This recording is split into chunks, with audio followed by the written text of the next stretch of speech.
जी अस्सलाम वालेकुम स्टूडेंट, कैसे हैं? आई होप कि आप सब खैरियत से होंगे। हमने पिछली वीडियो में 4.1 एक्सरसाइज स्टार्ट की थी।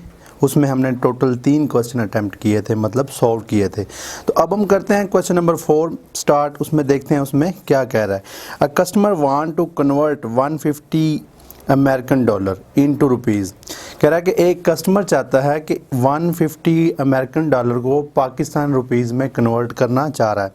He goes to an authorized dealer. He offer his conversation at the rate of $1 is equal to rupees 84.1. If it is converted with a money changer, the rate of is $1 is equal to rupees 83.4495. Determine the amount in rupees if it is converted with authorise dealer, money changer और last पे उन्होंने कहा कि the loss due to conversation with the money changer. इसमें वो एक customer जाता है दो जगहों पे, मतलब पहले जाता है वो ऑथराइज डीलर के पास अपनी मनी को चेंज करवाने के लिए, पाकिस्तान रुपीज़ में कन्वर्ट करवाने के लिए अमेरिकन डॉलर को। देन वो जाता है कि मनी चेंजर के पास। मनी चेंजर का जो कन्वर्ट करवाता है उसका और रेट है, मतलब जैसे उन्होंने गिवन किया है कि जो ऑथराइज डीलर है उसका उन्होंने बताया 84.1, इसका रेट ये दिया। और उसके बाद जो वो मनी चेंजर के पास जाता है तो वो रेट कुछ और देता है। वो क्या रेट दे रहा है? रुपीज़ 83.4495। $1 के बदले में मनी चेंजर इतना दे रहा है, 83.4495। कह रहा है कि determine the amount into rupees if it is converted with. वो कह रहा है कि आपने अमाउंट को तब्दील करना है rupees if it is converted with, मतलब किस तरह कन्वर्ट करना है। 2-3 चीज़ें उन्होंने दी हैं आपको, एक ऑथराइज डीलर, देन उन्होंने दिया कि मनी चेंजर। दोनों को आपने लेते हुए इसकी मनी को कन्वर्ट करना है। और लास्ट पे वो क्या कह रहा है कि इन दोनों का आपने कंपैरिजन करना है और देखना है कि लॉस कितना हो रहा है। मनी चेंजर जब वो मनी चेंजर के पास आएगा तो कितना उसे लॉस होगा, ये स्टेटमेंट है। उम्मीद करता हूँ कि आप इस स्टेटमेंट को ज़रा समझ गए होंगे। अब हम क्वेश्चन स्टार्ट करते हैं। तो पहले स्टार्ट पे आपने देखना है कि टोटल अमेरिकन डॉलर उसके पास कितने थे, विच इज़ $150, जो कि टोटल अमेरिकन डॉलर उसके पास थे। टोटल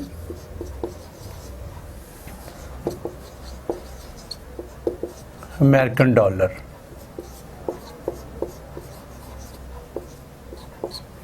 150, ये इसका साइन होता है। अब देखें टोटल अमेरिकन डॉलर्स हमने लिख लिए जो कि 150 उसके पास डॉलर थे।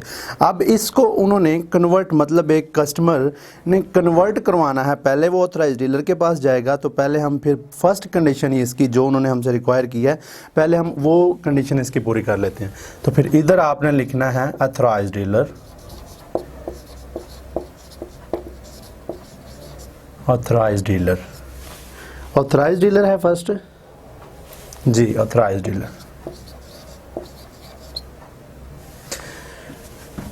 Converted money, authorise dealer.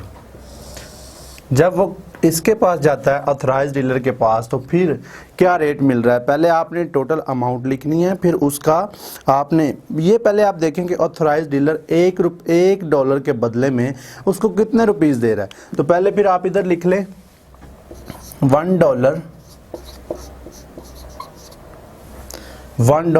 American dollar जो है वो कितने रुपीज़ का है, मतलब ऑथराइज डीलर उसको कितने, उसके बदले में कितने पैसे दे रहा है। तो वो बता रहा है कि 84.100 इतने वो दे रहा है कि ऑथराइज डीलर के पास वो जब जाता है $1 को कन्वर्ट करवाए तो उसको $1 का कितने रुपीज़ मिल रहे हैं, 84.100। इतने वो ऑथराइज डीलर उसको दे रहा है।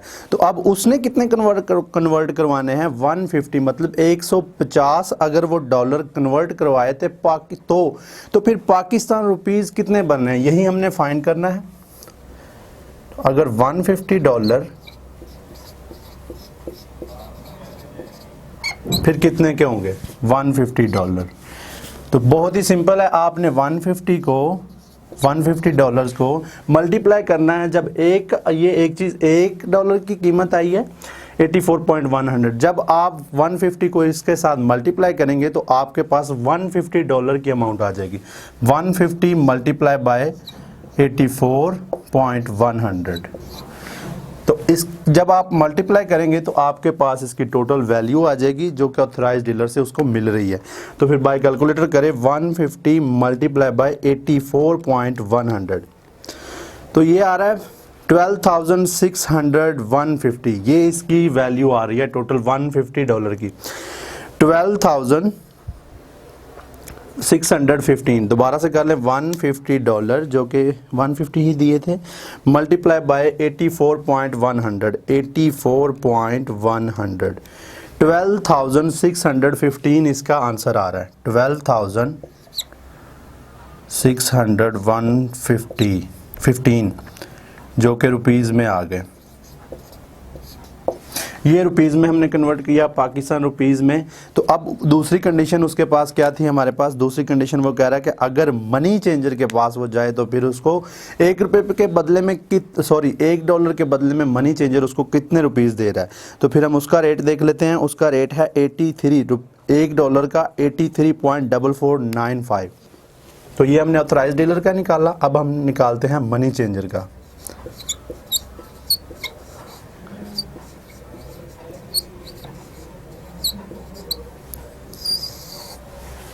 ये हमारी फर्स्ट कंडीशन थी। अब हम सेकंड कंडीशन उसकी पूरी करेंगे जिसमें उसने कहा कि $1 के बदले में रुपीज़ उसको कितने मिल रहे हैं, 83.4495। $1 के बदले में मनी चेंजर उसको देता है 83.4495, इतने दे रहा है। तो ये तो $1 की कीमत है। अगर फिर हम 150 की निकालें, हमें चाहिए टोटल 150 की। तो फिर आपने क्या करना है, 150 को जिस तरह हमने ऊपर किया, ये 150 मल्टीप्लाई बाय 84.100 किया। अब हम रेट ये ले लेंगे, $150 इज इक्वल टू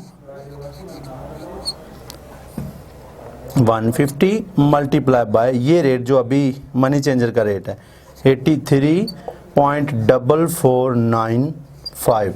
तो अब जब आप इसको दोनों को मल्टीप्लाई करेंगे 150 मल्टीप्लाई बाय 83.4495 के साथ, तो आपके पास फिर मनी चेंजर का टोटल $150 की मनी चेंजर के पास जितनी उसने आपको वैल्यू दी, मतलब 150 के डॉलर के बदले में आपको कितनी वैल्यू दे रहा है, कितनी कीमत दे रहा है।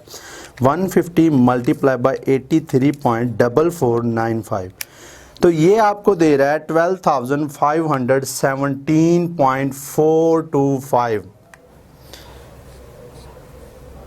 12,517 मतलब 12,517 रुपीज़ .425 इतने दे रहा है।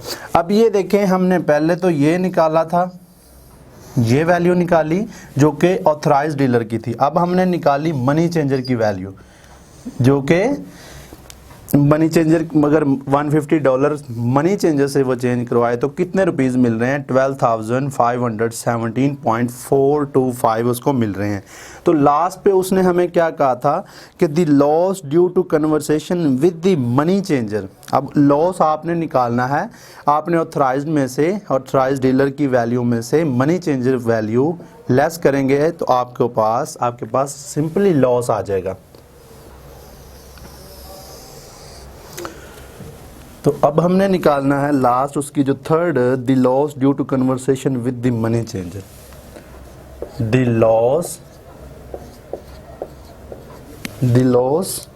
ड्यू टू कन्वर्सेशन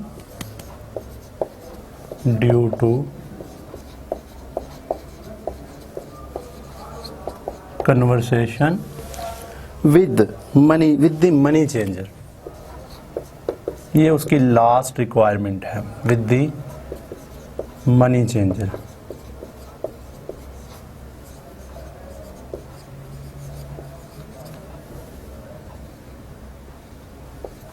ये इसकी लास्ट रिक्वायरमेंट है। तो अब इसको आपने रिक्वायरमेंट को किस तरह पूरा करना है, देखें, आपने ऑथराइज डीलर की जितनी वैल्यू आपने निकाली जो कि 12,615 आपने निकाली, तो इसमें से आपने मनी चेंजर की वैल्यू आपने लेस कर देनी है। सिंपली आपके पास ये रिक्वायरमेंट पूरी हो जाएगी।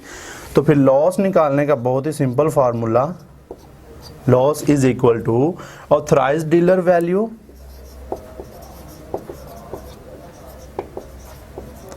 Authorised minus money changer.